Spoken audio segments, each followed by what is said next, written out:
Kata Seneca begini, orang itu menjadi sengsara karena ia berpikir dirinya begitu.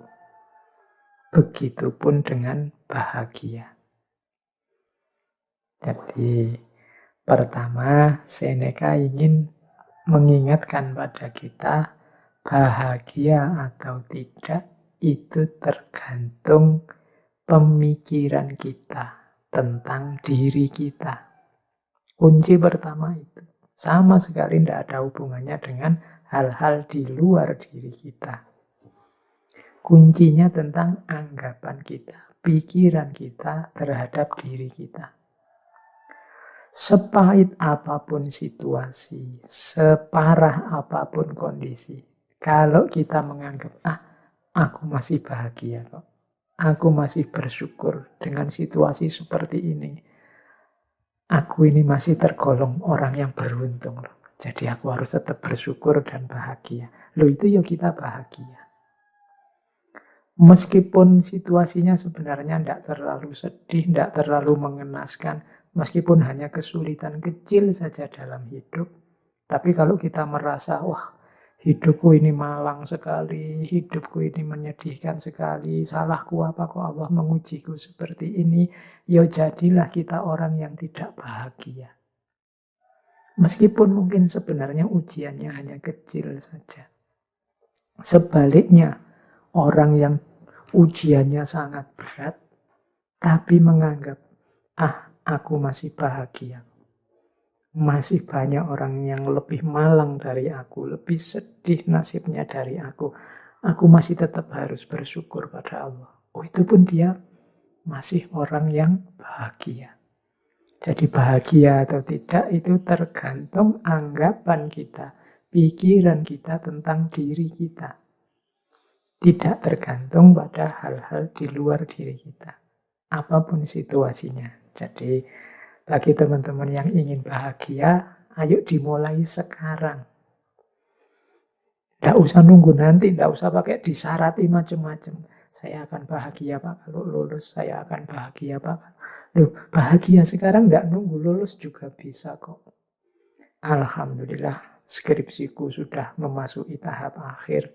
Meskipun prosesnya lama, masih banyak teman-teman yang tidak selesai-selesai, bahkan proposal saja belum. Yang belum proposal, alhamdulillah aku sudah mulai nggarap proposal sebentar lagi. Banyak teman-teman yang sampai kena DO tidak sempat nggarap skripsi. Yang DO mungkin ya, alhamdulillah aku masih sempat merasakan seperti apa kuliah. Banyak loh saudara-saudara teman-teman kita yang sampai tuanya tidak tahu rasanya kuliah itu apa, sibuk dengan kesulitan hidupnya. Loh, ada sangat banyak alasan untuk kita bahagia, sebagaimana juga ada sangat banyak alasan kalau kita tidak mau bahagia. Tergantung kita milih yang mana. Jadi pandemi ini kita sikapi seperti apa, membahagiakan atau menyengsarakan, masih dalam batas kita harus bersyukur ataukah sama sekali harus kita ratapi. Itu semuanya tergantung kita. Jadi tidak ada hubungannya dengan yang di luar diri kita. Maka yuk mari kita tata cara berpikir kita. Biar kita hidup secara bahagia.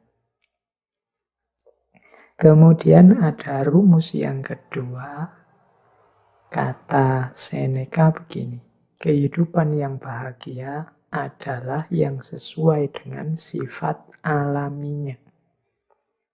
Jadi kebahagiaan itu akan muncul kalau kita ngerti kondisi harmonis, seimbang, alami dalam kehidupan kita. Ini nyambung dengan yang tadi ya, yang bagian kesederhanaan tadi, bahwa kita jangan berlebihan. Hiduplah di standar yang alami saja. Sesuai sifat-sifatnya. Kalau bahasa tadi, sesuai divine reason-nya, sesuai sunnatullahnya. Ya kita kuatnya makan berapa, kuatnya tidur berapa, Berapa persen kita harus tidur, berapa persen harus makan, berapa persen harus istirahat. Berarti untuk belajar berapa, untuk ibadah berapa. Standar saja, yang alami-alami saja. Makan yang menguntungkan untuk tubuh. Caranya seperti apa, bahannya apa saja. Gimana caranya agar tidak kekurangan atau berlebihan. Itu standar-standar alami. Kalau kita bisa hidup dengan standar yang alami tadi, ya mudahnya tidak kekurangan, tidak berlebihan, insya Allah kita akan bahagia. Yang ketiga,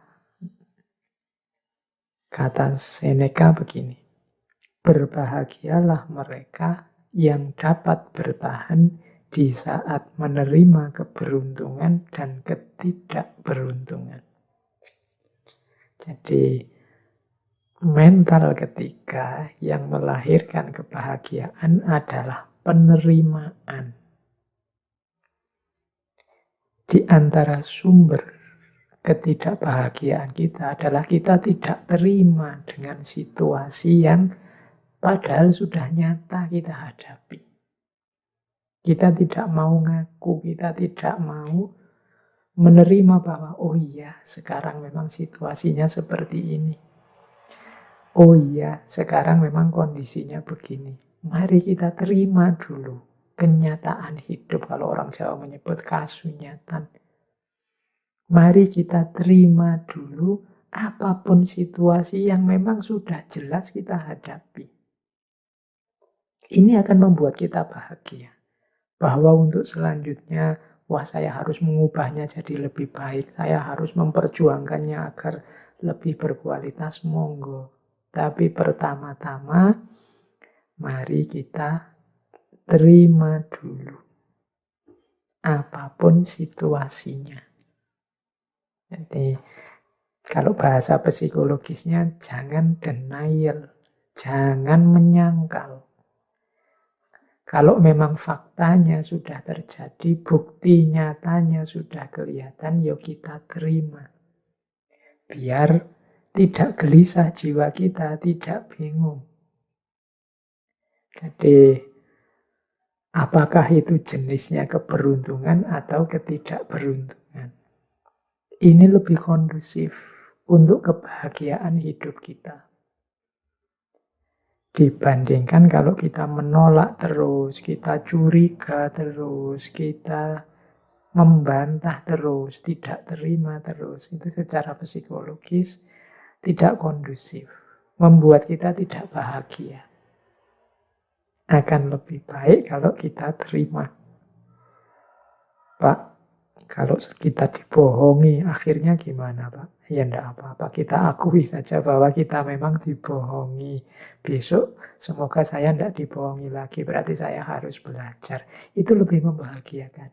Daripada sejak awal kita curiga, terus curiga itu pasti enggak bahagia. Suudzon itu pasti tidak membahagiakan.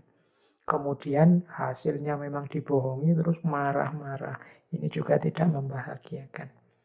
Diakui saja fakta, berarti aku ini kurang pinter, aku ini kurang jeli, aku ini ternyata yang aku anggap aku ini pinter, ternyata aku masih bisa dibohongi, berarti aku ini memang manusia yang lemah. Sejak saat ini aku akan belajar biar tidak dibohongi. Itu mungkin lebih kondusif untuk hidup kita dibandingkan kita menyangkal terus, denial terus terhadap fakta yang memang sudah nyata kita hadapi. Lebih menenteramkan. Ini untuk level individu ya, level psikologi kita masing-masing. Mungkin kalau nanti urusannya beda, mungkin level sosial atau politik atau ekonomi logikanya mungkin berbeda, tapi untuk kenyamanan kebahagiaan hidup kita, penting bagi kita untuk mengakui dan menerima situasi yang kita hadapi, baik bentuknya keberuntungan maupun ketidakberuntungan. Nah, yang keempat, ini ada rumus dari Seneca begini. Keberuntungan itu adalah apa yang terjadi saat persiapan bertemu kesempatan. Ini Rumusnya unik ya, kita dulu sering mendengarkan kalimat kejahatan itu terjadi kalau ada niat dan ada kesempatan. Ini kata Seneca bukan tentang kejahatan, tapi tentang keberuntungan hidup. Keberuntungan hidup itu akan terjadi kalau persiapan bertemu kesempatan. Jadi kalau kita ingin hidupnya beruntung dan bahagia, berarti apa? Ayo kita mempersiapkan diri. Sehingga ketika kesempatan datang, kita bisa memanfaatkannya untuk kepentingan kita. Itulah namanya beruntung. Untuk hal apa saja yang kita inginkan jadi target-target kita. Kalau tadi di depan ada tujuan hidup kita, mari kita siap-siap. Jangan sampai kesempatannya datang, kita belum siap. Atau sebaliknya juga, persiapan kita sudah matang, kesempatannya tidak datang. Hanya saja, kalau kesempatan kan kita tidak menguasai sendiri. Kesempatan itu kadang datang dari luar diri kita. Tapi kalau persiapan, itu kita sepenuhnya yang melakukan. Jadi mari siap-siap. Sampean ingin apa? Misalnya, saya nanti ingin jadi orang yang di masyarakat itu dihargai, kemudian mungkin disuruh ceramah, disuruh sambutan, bisa kalau tiba-tiba disuruh memberi tausiah, wah itu besok bayanganku begitu aku. Nah berarti harus sejak sekarang latihan ngomong, latihan pidato, latihan ceramah, itu persiapan. Siapa tahu tiba-tiba ketemu momen, monggo mas memberi sambutan, memberi tausiah, ini Pak Yainya tidak datang. Lu kita sudah siap. Itu kan keberuntungan. Begitu tampil, wah ternyata luar biasa. Besok diundang bicara lagi. Ya, itu namanya keberuntungan. Ketika persiapan ketemu kesempatan. Tapi kalau kita tidak siap sama sekali dan memang tidak menyiapkan diri, ya kesempatannya datang, dia akan lewat sia-sia. Monggo mas tausiah. Aduh mohon maaf saya tidak mampu, saya tidak pernah, saya tidak bisa. Ya sudah, kesempatannya lewat. Itu contoh sederhana. Dalam hal apapun juga begitu. Ketika teman-teman ingin meraih sesuatu, persiapkanlah diri sebaik-baiknya sehingga ketika sesuatu itu hadir, kita sudah siap menyambutnya.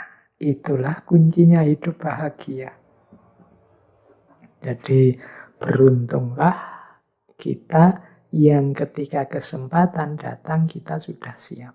Ini diantara rumusnya kebahagiaan. Berarti sehubungan dengan target-target hidup kita, keinginan-keinginan kita, kita harus mempersiapkan diri untuk menghadapinya, mengelolanya begitu kesempatannya datang. Karena keberuntungan itu terjadi ketika persiapan bertemu kesempatan. Jadi ada 4 rumusnya kebahagiaan. Kalau versinya Seneca, yang pertama, pikiran kita tentang diri kita jadi kunci bagi kebahagiaan kita. Yang kedua, hidup yang alamiah, tidak berlebihan, tidak kekurangan, sesuai sunnatullahnya akan lebih membahagiakan. Yang ketiga, kekuatan kita untuk menerima, kemampuan kita untuk menerima apapun situasi, baik beruntung atau tidak beruntung, adalah sumber kebahagiaan. Dan yang keempat, kesiapan kita untuk mengelola, menghadapi kesempatan apapun yang datang. Jadi itu antara lain kuncinya kebahagiaan menurut Seneca.